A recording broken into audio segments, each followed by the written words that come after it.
Panel is about today. This is the description.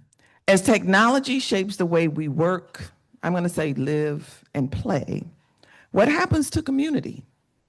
What happens to community and how does it affect gender equity in the workplace? We're going to talk about whether digital tools and platforms are helping us foster inclusion, collaboration, and opportunity for women in business. You know those platforms, right? You know, you got your Metas, your Insta, and all of these things that are out there. Even LinkedIn. Most of us are on LinkedIn, right? So let's talk about it. But we're also going to talk about the algorithmic bias that may come into play. And what does it mean to have virtual mentorship and hybrid work? How does that unpack perhaps a double-edged sword when it comes to technology? And so as we were talking about how to shape this panel, this was a great description. And I said, I think there's one thing missing. We're not all the same, right? And I think we heard that from Tina in the last panel discussion. And this idea of intersectionality is really important. And it's not about whether you're Black or Hispanic or Native or your sexual orientation or your religious leaning or not. It really is about the power structures that come into play. And so we want to talk about that today. And we're going to start with setting the scene. And the question is, how do we see technology shaping community? So Shakira, you're online. Hopefully you can hear me. Give me a nod. Yes, I can hear you. Can you hear me? Yes. So you teach an entire course entitled Gender and Technology. And you start the course by asking a very salient question, and that is technology gendered? Yes. Yeah. You start the course with that. And I can imagine if I was a student back in the day, long back in the day, I'd be like, what is gendered? What does that mean, right? As a verb. And can you explain to us what you mean by that and how that could contribute to community building or fragmentation? And provide us an example of gendered technology. Okay. Well, good morning. So with my course, I start off with three main questions, and it's definitely is technology gendered, but I have to do like there's what is gender? And so we define gender as a social construct that shapes norms, expectations, and power. And then I ask, what is technology?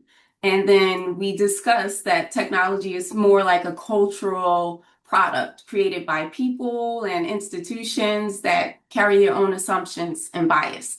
And then my trifecta. Then we reverse back to, is technology gendered? And that question hits differently once they start to figure that all out. And so once they realize that, because that's the moment where my students realize that technology is a cultural product. It's shaped by identities, assumptions. There are blind spots. And so they see how tech can actually create community, but also fragment it. And so I think some of the examples would be some of the early health apps, like when Apple Watch first came out, it only tracked chromium and copper, not menstruation.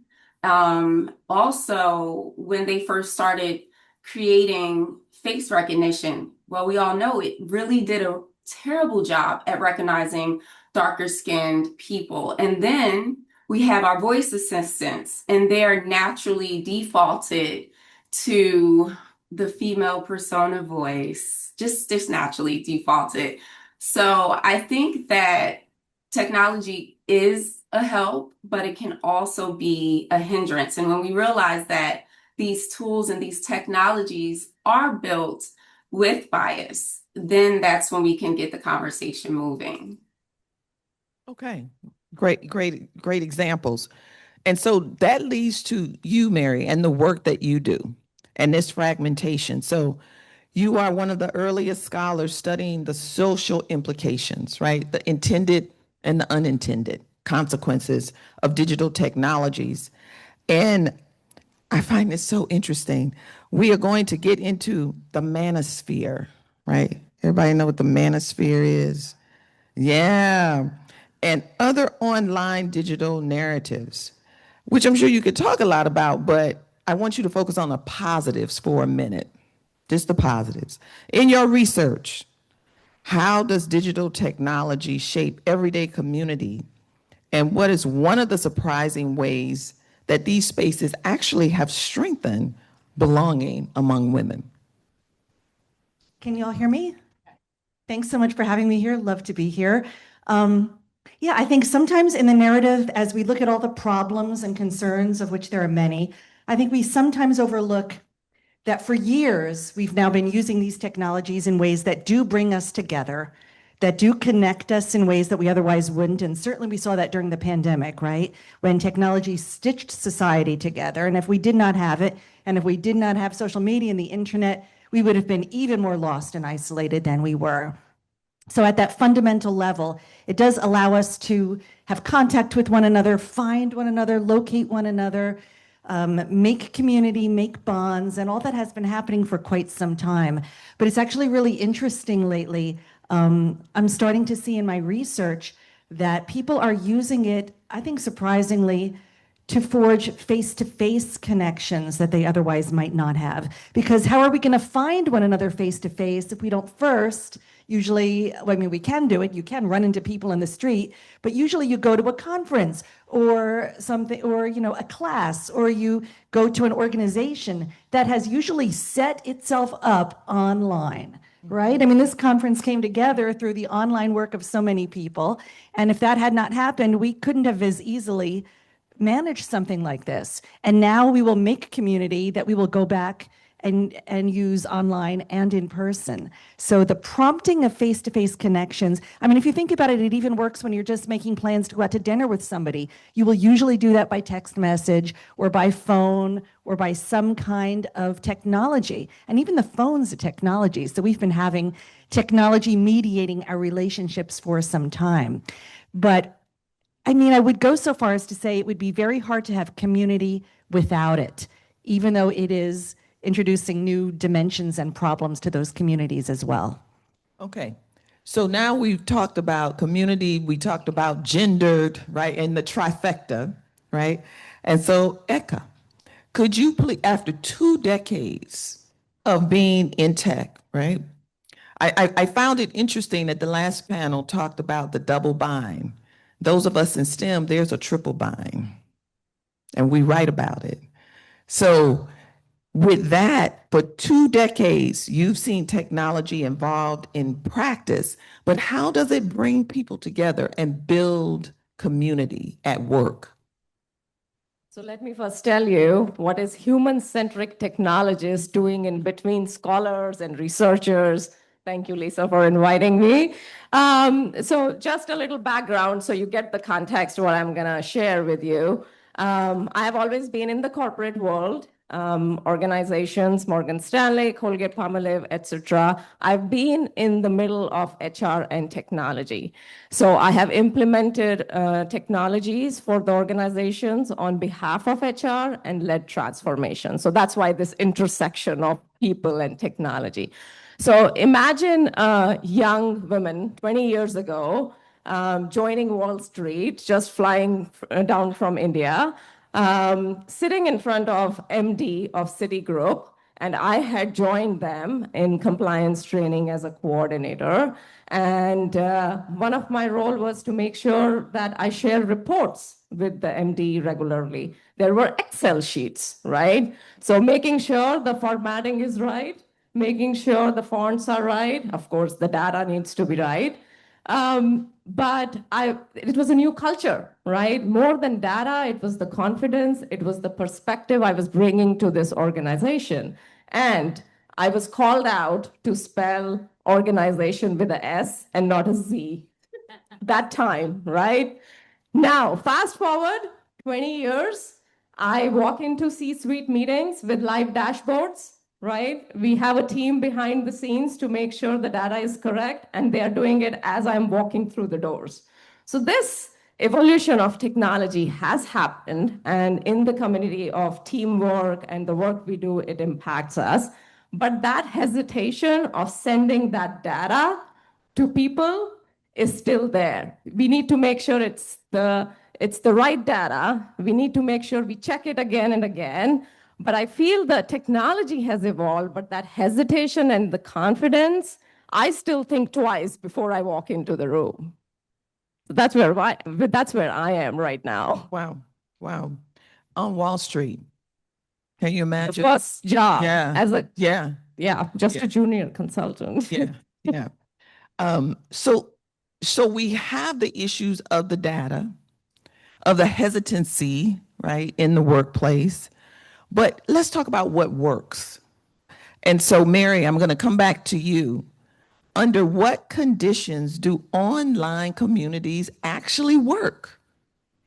It is really important for these communities to be moderated, okay? When it's a Wild West out there, there's a lot of dangers, a lot of harm, a lot of abuse, and it will disproportionately fall on women and people of color. We know that. The research has shown that.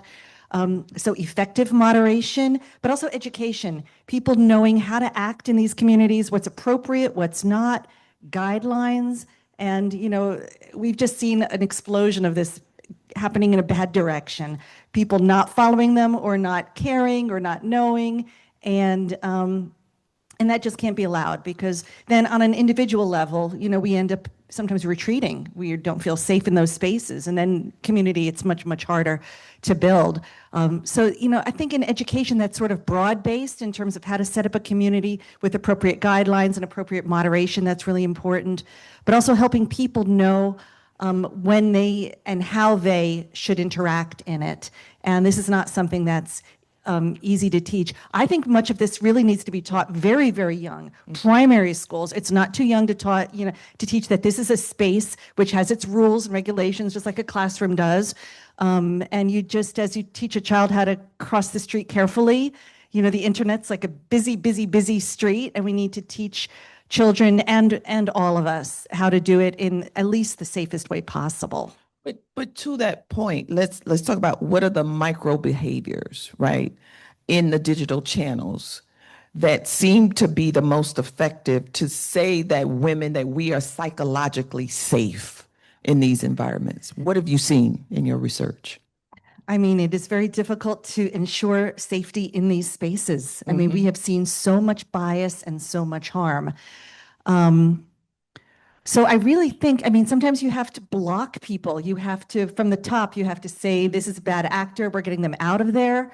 I even want to say that you would sometimes want to bring, you know, police or, you know, or some sort of regulatory system into the system, but that's problematic as well. So I mean, I think sometimes you do have to go higher, you do have to go larger, but we see really blocking people, reporting these problems when they happen, not being afraid to speak up and say, you know, this is happening to me, getting that kind of dialogue going.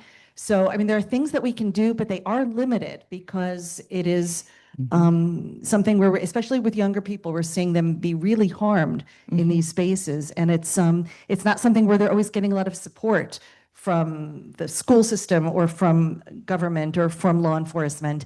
And we need to push for that, absolutely. Okay. So we have to come back to you, Ekta. Hybrid work, remote work. You know, a lot of my students, I remember being at NC State, they said, I want to work from home. I want to work from home. Has its benefits, has its downsides, but it's changed as to who is seen and how you're seen.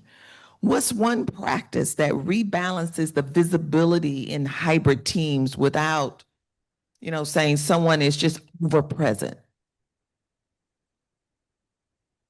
I think this definition of being over present, presenteeism, needs to be relooked at. Yeah. So talking about work from home, right? Yeah.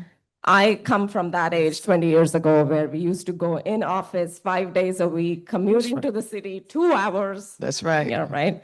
Fridays as well. And you came in looking a certain way. Yeah, and I needed approvals to work from home, Mhm. right?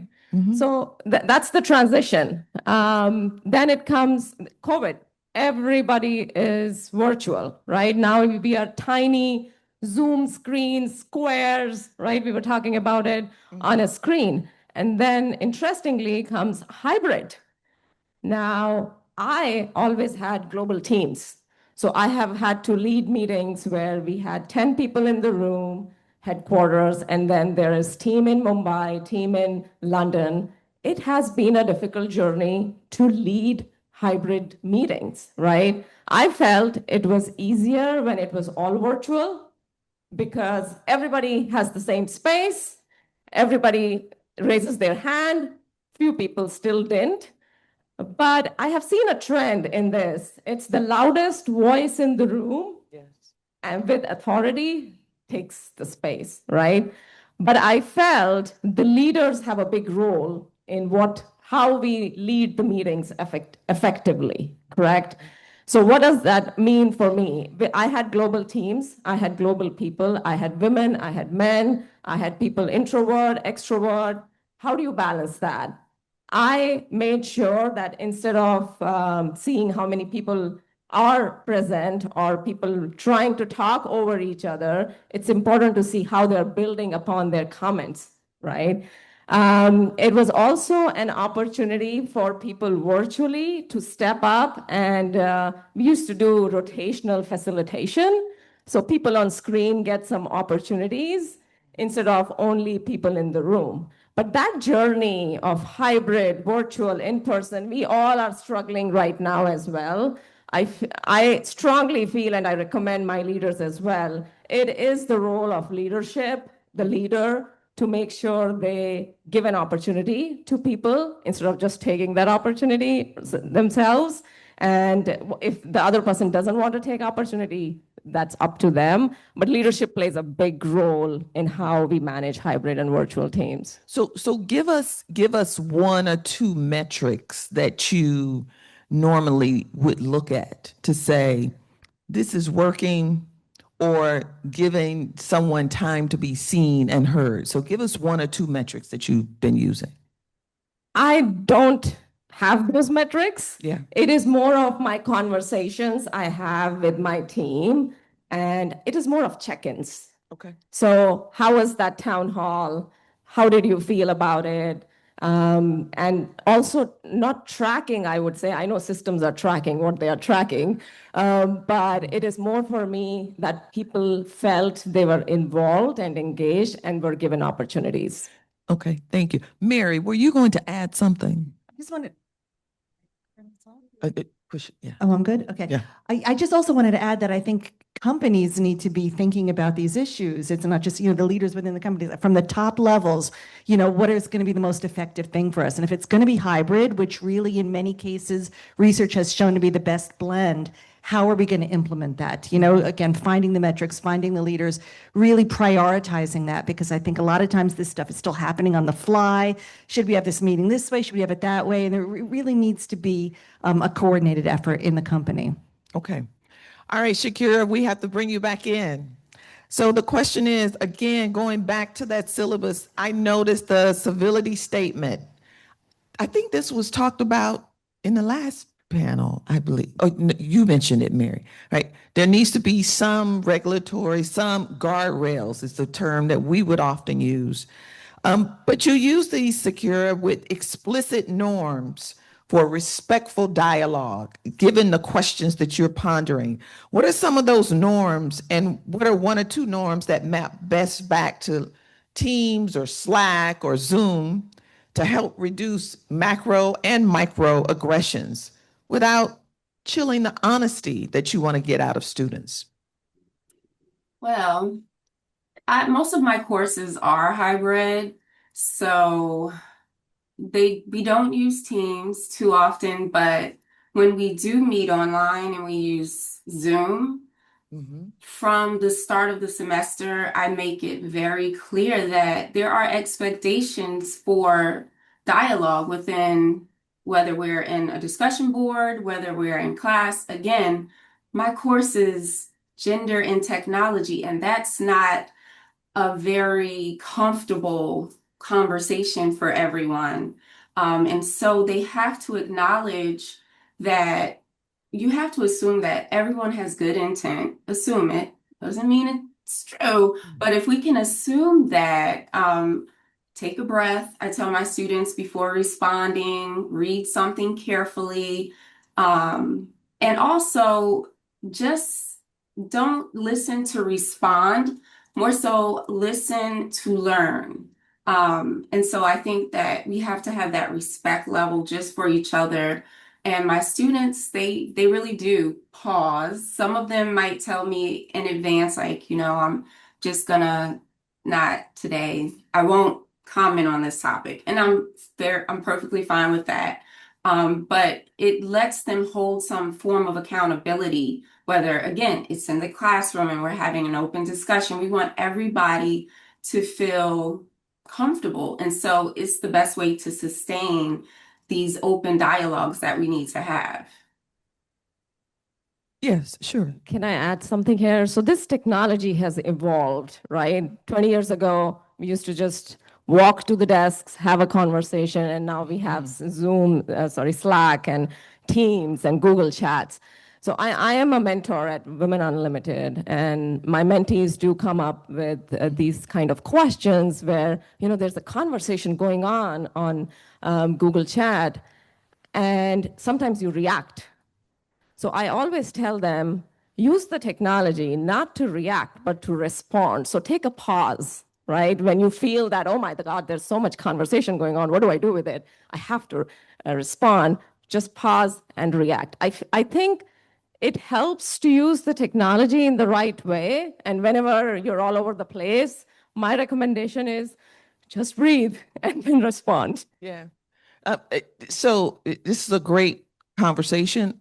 I've mentored and coached a lot of executives, and you tell them impulse control. And you use that same impulse control muscle before you use the tech. Because if you don't, it proliferates, and it could proliferate in ways that are not helpful to your career. Trust me, I know I've blown up a career or two when I was younger, right?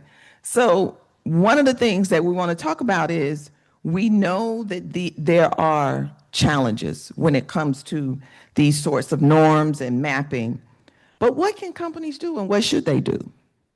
And so I'm going to go back to you, Ekta, and ask the question, because one of the questions a leader should ask every HR vendor is about bias testing and deployment.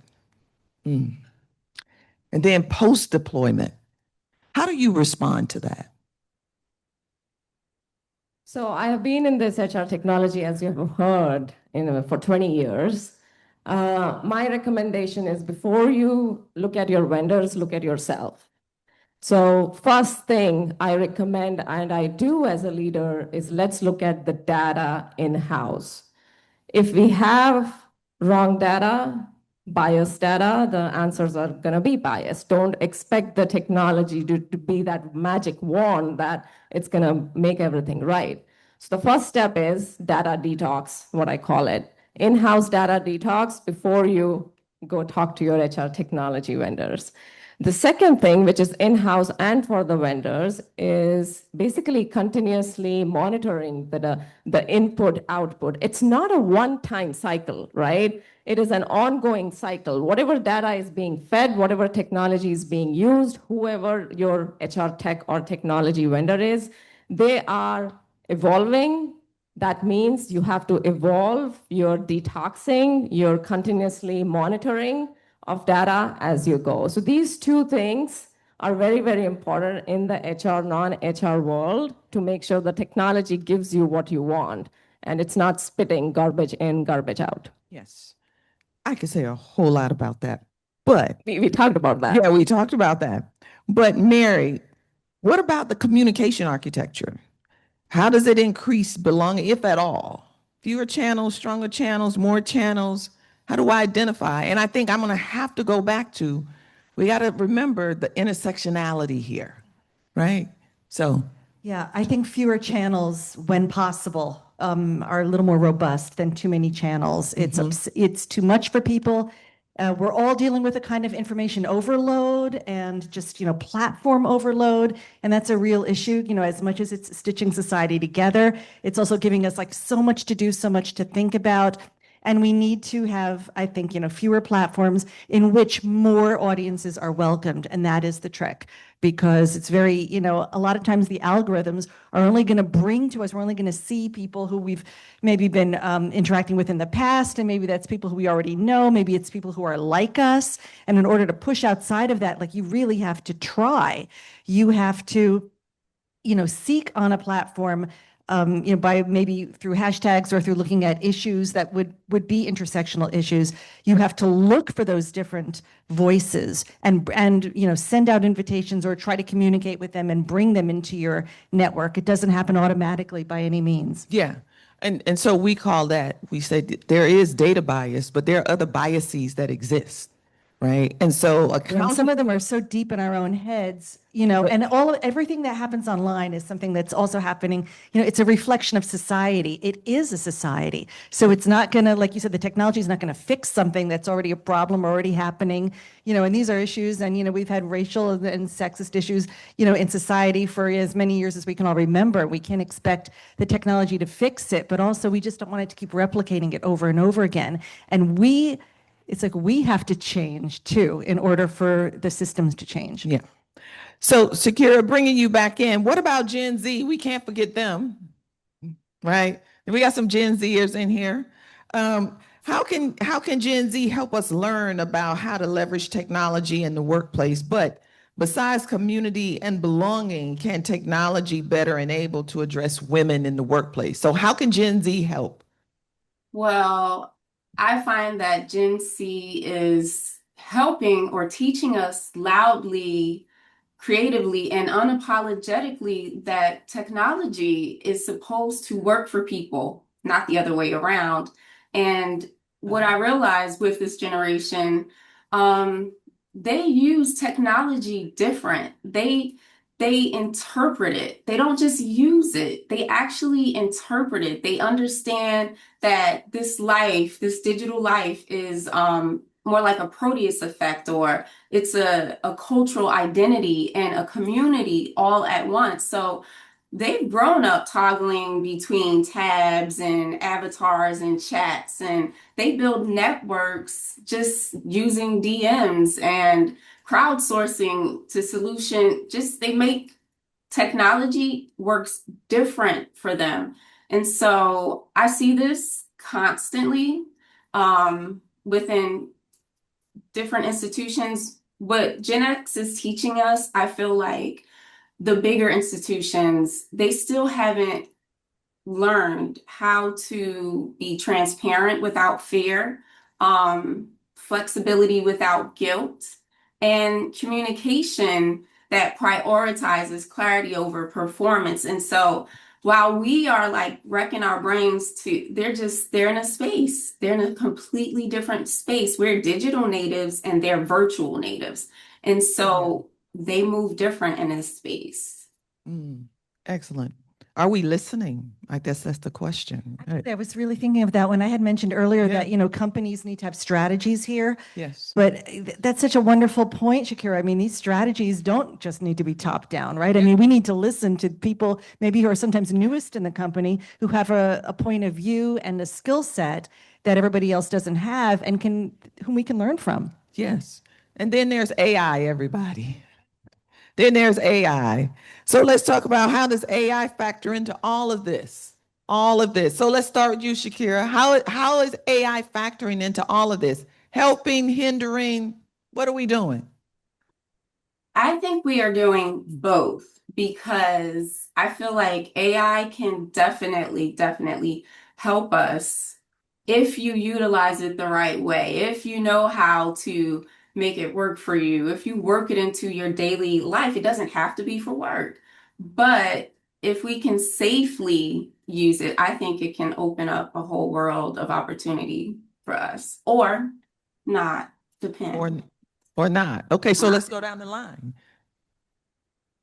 So AI, I think there's no escaping AI at this point. I'm sure we don't know it's going to help hinder. Pros and cons of all the technologies and everything which new comes into the world, right? I am, I would say, worried that women are trying less, right? We all know the data and the studies done 25% less than men, I guess. You mean trying less? Trying AI a little lesser than men are. Trying mean using. Using, Okay. testing, trying. I came up with this last night. A framework. My daughter loves to do that, and she's actually at a Rutgers Model UN right now talking about digital literacy in women. So what a coincidence. Anyways, the framework I came because I believe in it is TSA. Now, what does it have to do with what I'm going to say? So try, right? Do not hesitate. Do not shy away. S, to make sure it's secure. It's the security which I'm always worried about. The data needs to be clean if you're implementing it, or whatever data you're inputting in these AI systems needs to be thought through. Do not share confidential, compliant. So security comes next, and then adapt. I am HR by nature, technology by nature as well, but that adaptation of any technology is very important. From the mindset perspective, from change perspective, it should not be a checkbox that, okay, I have used AI, check the box. It should come from within. So help hindrance, we'll know more, maybe next year when we talk here, but I think it's about TSA. Try it securely and then adapt. Well, I do worry about how the whole environment can be secure. Like we can't secure it ourselves. And didn't I use the word Wild West before? And it really applies to this AI conversation because everything is happening so fast now. And I mean, new technologies have come along. We've had to adapt to them, as long as I've been alive. And I'm sure, the older technologies before that. But AI is just happening at such a breakneck speed. And I'm having a hard time with that. I mean, I'm trying. I'm not going to, leave it, and tell everybody you can't use it or it's not going to be used. I mean, obviously it is infecting already, or I should say infiltrating, but I said infecting and maybe there's a little Freudian slip there. But, it's in all of our institutions, it's in all of our aspects of life. I can't really think of anything that's not going to be touched. So I am worried about the security of that. And, what could go wrong when almost anything could be sort of falsified and put out there. And it's all happening so quickly that I'm just don't have a perfect answer to this one, Faye, because it's really, it's a lot for me. Yeah, I understand. So I think, I'm not going to say what I think, is the answer or what my research shows, but what I am going to do, Lisa, I think I'm like right at time, right? So I'm going to do this lightning round, ladies. So I need you to complete the sentence as we end the panel. In the next 24 months, community at work will be built or broken most by Shakira?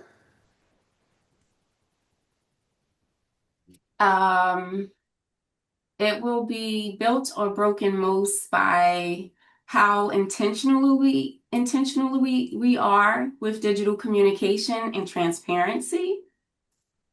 Okay. Okay. I'm not saying it's right or wrong. I'm just listening, right? Okay. Going down the line. Yeah, it's the mindset. Mindset. Mindset to how to use it. Is it the right way to use it? How much to use it? And where not to use it? Everything does not need to be AI. Okay. Mary, close us out. By us, by what we decide. We have to remember that we built these technologies, we created them, we're buying them, we're using them.